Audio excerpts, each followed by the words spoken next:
Well, hello everybody. Sorry about the pause there. I couldn't see the camera. We're going to do another stupid DIY video for you. It's only a few minutes long. Everybody, I assume, has run into this problem before.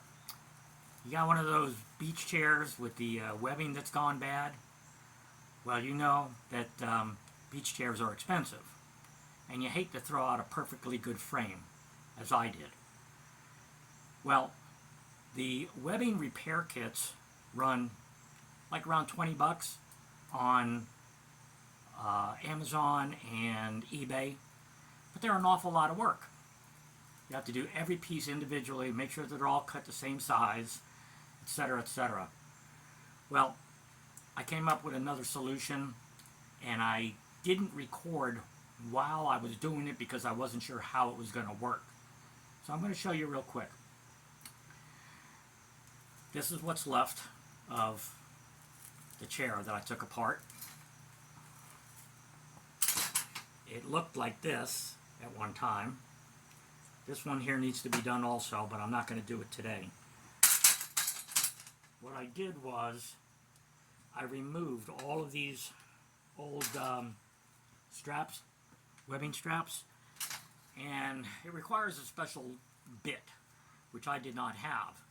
But the closer I looked at it, I realized that these chairs are put together with the screw that you probably can't see it. But the screw, besides having a bit that's sort of funny looking, it also is rectangular. Now, I come to find out that that rectangular size is a 7mm. I don't know if all chairs are like this, but I used a 7mm, and I just took them all off one at a time. So, once I did that, I collected everything together, and I started thinking about how am I going to fix this chair. At first, I was going to cut some very thin plywood and put plywood on it.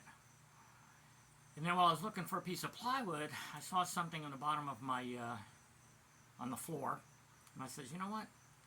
I'm going to try that and see what happens. There seems to be something on my lens here. I do not know what it is. Anyway,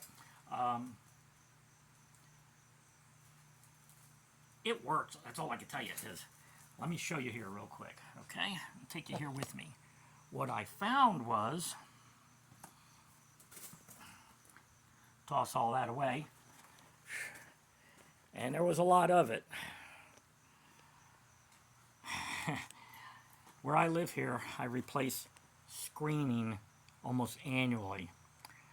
Well, I have a lot of screen for a screen enclosure laying around. And I says, gee whiz, I wonder if that would work. It's pretty strong. So I put my thinking cap on, and this is what I got. Check it out.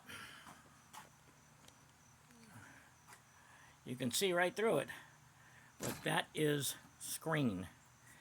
And let me tell you, it's pretty strong, and I'm going to demonstrate that for you in a minute. What I did was,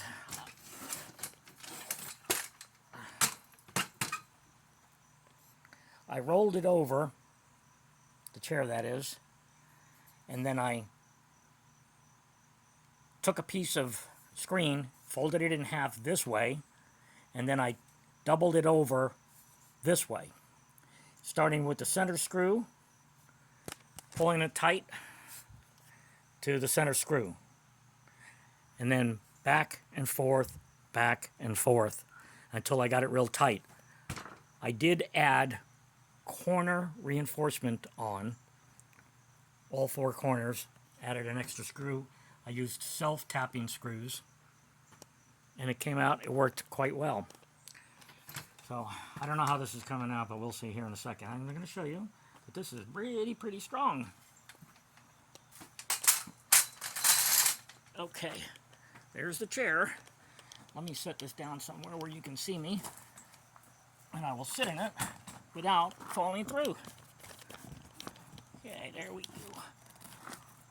Okay.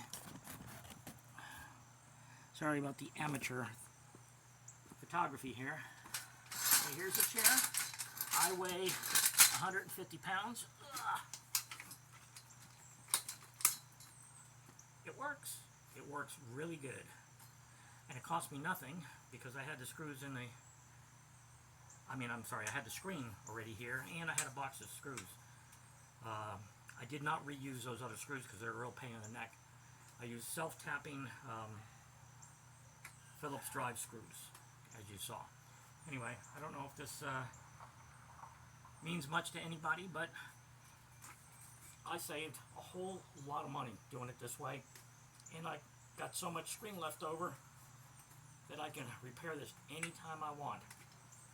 Anyway, I use screen because we like to keep these in the RV and take them to the beach or the creek or wherever we go to. Well, I hope that helps you people out, anybody that was interested in trying to salvage these instead of throwing them out. It probably took me 15 or 20 minutes to do the whole thing after I got it apart. About to cut a piece lengthwise, fold it in half, and then start screwing, attaching, whatever. Anyway, well, I hope this helps some of you people out. Hope you save a couple of bucks. And until the next spring storm, we'll see you later. Ciao.